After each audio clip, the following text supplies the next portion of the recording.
American officials hope a missile strike in Pakistan Monday has upended a potential terror attack in Europe.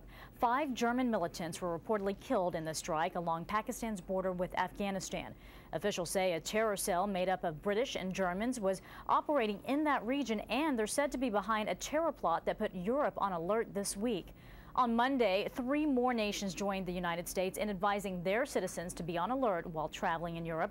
Joining us now from Washington is CBS News Middle East and anti-terrorism expert, Professor Raymond Tanter. Thanks for being with us, Professor.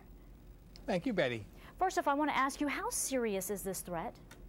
This is a serious threat. The story behind the story, Betty, is that you have a situation where Americans go abroad thinking that they are safe and secure, but in fact, they think they are not in a place like Pakistan, but they're out of the 60 million or so British citizens, 1 million or so are from Pakistan.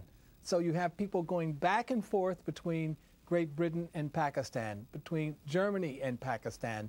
So the problem of migration then brings the problems of the less developed countries to the West, Betty. Well, Germany downplayed this threat, but officials also admitted that at least 70 Germans have undergone terror training in Pakistan, and about a third have returned to Germany. So the question is, how seriously is Germany taking this threat? Well, the German ministers who downplayed the threat seem to be more interested in tourism in Berlin at the Brandenburg Gate rather than keeping the German nation secure. And I think it's very important that the German ministers get their story straight, because the intelligence ministries are much more in line with the Japanese, the Swedes, the French, and the Americans, as well as the Britons. Well, Professor, you know, for many years here in the U.S., we've been warned about the increased threat of homegrown terrorists. Do European nations share that same kind of concern?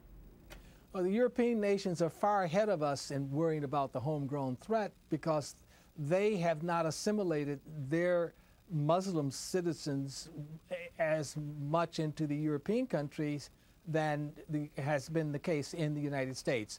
The Algerians in France are living in ghettos. The Moroccans in Belgium, the Turks in Germany. They are isolated, and with the power of the internet, their young people are much more vulnerable to being recruited into Al-Qaeda, into Pakistani Taliban, and various other militant groups, Betty. Let's get into the details of this threat, because security officials say that this latest plot may involve Mumbai-style tactics, you know, gunmen attacking public places. So how can you stop something like that? Well, with all the warnings and alerts that have been proffered over the last week, I don't see how a Mumbai-like cell can succeed. You have Bombay or Mumbai situation between Pakistan and India, where 3 luxury hotels were seized for a couple of days and over 160 people killed. I don't see how that can happen, even though that is the threat upon which many people are focusing for Paris, London, or maybe even Berlin. But by using those kinds of attacks, if indeed that is what was supposed to be plotted there, could it be a sign that Al-Qaeda may be having a bit of a hard time plotting bigger attacks, large-scale ones? Well, a Mumbai attack is a major attack. All of the major networks led in the first bag with the terror plot for Europe. So you don't have to have a 9/11 with 3,000 or plus killed for there to be the kind of publicity on the internet and in the major broadcasting venues that result in a tremendous upsurge in recruitment for Al-Qaeda and various other militant groups, Betty. Professor, on the whole, I want to ask you about these types of alerts. So the U.S. has basically said to Americans traveling abroad to be careful, to be vigilant. But at the same time, a lot of people are wondering, what does that mean? There are no specifics in it. So do these types of alerts work? Well, even though there weren't specific alerts in several cases, an alert eye of passersby can be worth a great deal. For example, in the Times Square case, it was a street vendor who noticed that this car was parked in the wrong place and it seemed to be smoking. And that saved, I think, maybe hundreds of lives.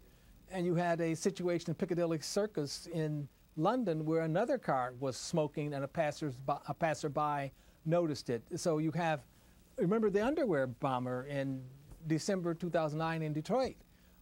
The other passengers noticed that he was trying to light his underwear. So even though the specific alerts may not be, even though the general alert may not be specific, an alert eye of passerbys can help tremendously. All right, Professor Raymond Tanter, thank you so much for your insight. We do appreciate it. My pleasure.